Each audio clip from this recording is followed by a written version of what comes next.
ಸಾರ್ವಜನಿಕ ಸ್ಮಶಾನದ ಅಭಿವೃದ್ಧಿಗೆ ಮೀನಾಮೇಷ. ಎಸಿಡಿಸಿ ಸೂಚನೆಗೂ ಕೇರ್ ಮಾಡದ ಗ್ರಾಮ ಪಂಚಾಯಿತಿ. ಬೈಚಾಪುರ ಗ್ರಾಮ ಪಂಚಾಯಿತಿಯಲ್ಲಿ ಅಂತ್ಯ ಸಂಸ್ಕಾರಕ್ಕೂ ಸಿಗುತ್ತಿಲ್ಲ ಮುಕ್ತಿ. ಸಾರ್ವಜನಿಕ ಮತ್ತು ಪರಿಶಿಷ್ಟ ಜಾತಿ ಪರಿಶಿಷ್ಟ ಪಂಗಡ ಸ್ಮಶಾನಕ್ಕೆ ಸರ್ಕಾರ ಭೂಮಿ ಮಂಜೂರು ಮಾಡಿದ್ರೂ ಅಧಿಕಾರಿಗಳ ನಿರ್ಲಕ್ಷ್ಯದಿಂದ ಸ್ಮಶಾನ ಅಭಿವೃದ್ಧಿಯಾಗದೆ ಅಂತ್ಯ ಸಂಸ್ಕಾರಕ್ಕೆ ಪರದಾಡುವ ಸ್ಥಿತಿ ನಿರ್ಮಾಣವಾಗಿದೆ. ಕೊರಟಗೆರೆ ತಾಲೂಕಿನ ಉಳವನಹಳ್ಳಿ ಹೋಬಳಿ ಬೈಚಾಪುರ ಗ್ರಾಮ ಪಂಚಾಯಿತಿ ವ್ಯಾಪ್ತಿಯ ಸರ್ವೆ ನಂಬರ್ 43ರಲ್ಲಿ ಪರಿಶಿಷ್ಟ ಜಾತಿ ಮತ್ತು ಪರಿಶಿಷ್ಟ ಪಂಗಡ ಸ್ಮಶಾನಕ್ಕೆ 10 ಗುಂಟೆ, ಸಾರ್ವಜನಿಕ ಸ್ಮಶಾನಕ್ಕೆ 10 ಗುಂಟೆ ಜಮೀನು 2018ರಲ್ಲಿ ಮಂಜೂರು ಮಾಡಿದೆ. 2023-24ರಲ್ಲಿ ಗ್ರಾಮ ಪಂಚಾಯಿತಿಗೆ ಕಂದಾಯ ಇಲಾಖೆಯಿಂದ ಹಸ್ತಾಂತರವಾಗಿದೆ.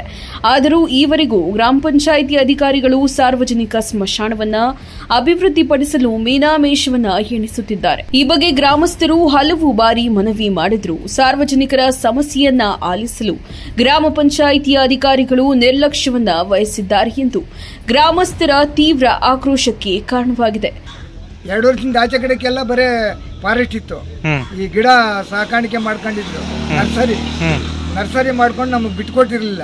ತಿರುಗಿ ಈಗ ಸದಸ್ಯರು ಅದನ್ನ ಮುಂದುವರಿಸಿ ಪಂಚಾಯತಿಗೆ ಹಾಕ್ಸಿ ಬರ್ಸಿ ಎಲ್ಲ ಇದು ಮಾಡಿ ಅದನ್ನ ಮಾಡಿಕೊಟ್ಟವ್ರ. ಇದು ಪಂಚಾಯತಿ ಹೆಸರು ಇದೆಯೋ ಅಥವಾ ಗ್ರಾಮ ಠಾಣ ಅಂತ ಯಾವ್ದು ಗುಂಡ್ತೋಪು ಅಂತ ಇದ್ದಿದ್ದು, ಅದನ್ನ ನರ್ಸರಿಗೆ ಕೊಟ್ಟಿದ್ವಿ ನಾವು. 2000 ನರ್ಸರಿಗೆ ಕೊಟ್ವಿ. 2000 ಆಚೆ ಆ ನರ್ಸರಿನ ಬಿಡು ಅಂದ್ರೆ ಬಿಡ್ದ ಹೋದ್ರು. ತಿರುಗಿ ಸದಸ್ಯರುಗಳಿದ್ದು ನಮ್ಮೂರು ಊರಿನ ಜನ ಸದಸ್ಯರು ಬೇಕೇ ಬೇಕು ಅಂತ ಕೇಳಿದ್ದಕ್ಕೆ ಅವಾಗ ಅದನ್ನ ಬಿಡಿಸ್ಕೊಂಡವ್ರೆ. ಇವಾಗ 2017-18ರಲ್ಲಿ ಸರ್ವೆ ನಂಬರ್ 46ರೊಳಗೆ ಬೈಚಾಪುರ ಗ್ರಾಮ ಪಂಚಾಯತ್ ವ್ಯಾಪ್ತಿಯ ಬೈಚಾಪುರ ಗ್ರಾಮದಾಗೆ ಸ್ಮಶಾನಕ್ಕೆ ಅಂತ ಹೇಳಿ 20 ಗುಂಟೆ ಜಮೀನು ಮಂಜೂರಾತಿ ಆಗಿತ್ತು. ಆದರೆ ಕಂದಾಯ ಇಲಾಖೆಯವರು ನಮಗೆ 2023-24ರಲ್ಲಿ ತಹಸೀಲ್ದಾರ್ ಮುಖಾಂತರ ನಮಗೆ ಹಸ್ತಾಂತರ ಮಾಡಿದ್ದಾರೆ. ಹಂಗಾಗ್ಬಿಟ್ಟು ಈ ಸರಿ ಮುಂದಿನ ತಿಂಗಳು ಸ್ಮಶಾನಕ್ಕೆ ಅಂತಲೇ NRG ಒಳಗೆ ಆಕ್ಷನ್ ಪ್ಲಾನ್ ಕ್ರಿಯೋಜನೆ ತಯಾರಾಗಿದೆ. ಮುಂದಿನ ತಿಂಗಳು ಕಾಮಗಾರಿನ ಪೂರ್ಣಗೊಳಿಸ್ತಾ ಇದ್ದೀವಿ. ನರೇಗಾ ಒಳಗೆ 5 ಲಕ್ಷ ರೂಪಾಯಿ ಮೊತ್ತದಲ್ಲಿ ಅಂದಾಜು ಮೊತ್ತದಲ್ಲಿ ಕಾಮಗಾರಿನ ಕ್ರಿಯೋಜನೆಯನ್ನು ತರಿಸಿದ್ದೀವಿ ನಾವು. ಸರ್, ಕಾಮಗಾರಿಯಿಂದ ಏನೇನು ಮಾಡ್ತಿದ್ರು? ಕಾಮಗಾರಿಯಿಂದ ಕಾಂಪೌಂಡು ಮತ್ತೆ ನೆರಳಿಗೆ ಶೀಟ್ ಹಾಕೋದು, ಮತ್ತೆ ಇದು ನೀರಿನ ತೊಟ್ಟಿ, ಸುತ್ತು ಕಾಂಪೌಂಡು. ನೀವು ಮೆಂಬರ್ ಅಲ್ವಾ? ಮೆಂಬರ್. ನಮ್ಮ 2 ವರ್ಷದಿಂದ ಒಬ್ಬ ದಲಿತರು ಮರಣ ಹೊಂದಿದಾಗ ಅಲ್ಲಿ ಸ್ಮಶಾನ ಇದೆ ಅಂತೇಳಿ ದಾಖಲೆ ಒಳಗಿದೆ, ಸ್ಥಳದಲ್ಲೂ ನೋಡೋದಿರಲಿಲ್ಲ. ಹೋರಾಟ ಮಾಡೋ ಮುಖೇನ ಆ ಜಾಗನ ಗುರುತಿಸ್ಕೊಂಡು ಬಿಡಿಸ್ಕೊಂಡು ತದನಂತರ ಅದು ಗ್ರಾಮ ಪಂಚಾಯಿತಿಗೆ ಹಸ್ತಾಂತರ ಆಗಿದೆ ನಮ್ಗಳಿಗೆ ಗೊತ್ತಿರೋ ಹಾಗೆ. ಆದರೆ ಪಂಚಾಯಿತಿ ಅದರ ನಿರ್ವಹಣೆ ಮಾಡ್ದಲೆ ದಾಖಲೆಗಳನ್ನು ಇಟ್ಕೊಳ್ದಲೆ ಈ ತನಕ ಯಾವುದೇ ಒಂದು ಇದಕ್ಕೂ ತೊಂದರೆ ಆಗಂಗೆ ಮಾಡಿದೆ.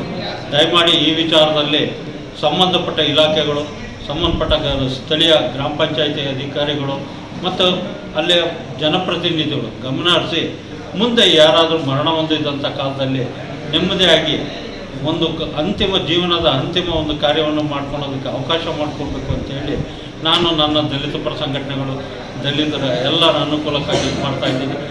ಗ್ರಾಮದ ಸ್ಮಶಾನದ ಬಗ್ಗೆ ತಹಸೀಲ್ದಾರ್ ಮಂಜುನಾಥ್ ರವರನ್ನ ಸಂಪರ್ಕಿಸಿದಾಗ ಸ್ಥಳ ಪರಿಶೀಲನೆ ಮಾಹಿತಿ ನೀಡುತ್ತೇನೆ ಎಂದು ಹೇಳುತ್ತಿದ್ದು, ಇದು ಕಂದಾಯ ಇಲಾಖೆಯ ನಿರ್ಲಕ್ಷ್ಯವೋ ಗ್ರಾಮ ಪಂಚಾಯಿತಿ ಆಡಳಿತ ವೈಫಲ್ಯವೋ ಎಂಬ ಅನುಮಾನ ಸಾರ್ವಜನಿಕರಲ್ಲಿ ಕಾಡುತ್ತಿತ್ತು. ಎನ್ನಾದರೂ ಸಂಬಂಧಪಟ್ಟ ಅಧಿಕಾರಿಗಳು ಈ ಬಗ್ಗೆ ಗಮನ ಹರಿಸಬೇಕು. ಅಲ್ಲದೆ ಜಿಲ್ಲಾಧಿಕಾರಿಗಳು ಈ ಬಗ್ಗೆ ಕೂಡಲೇ ನಿರ್ಲಕ್ಷ್ಯ ವಹಿಸಿರುವ ಅಧಿಕಾರಿಗಳ ವಿರುದ್ಧ ಕ್ರಮ ಕೈಗೊಳ್ಳಬೇಕೆಂದು ಇಲ್ಲಿನ ಗ್ರಾಮಸ್ಥರು ಒತ್ತಾಯಿಸಿದ್ದಾರೆ. ಚಾಲುಕ್ಯ ನ್ಯೂಸ್, ಜನರಿಗೋಸ್ಕರ.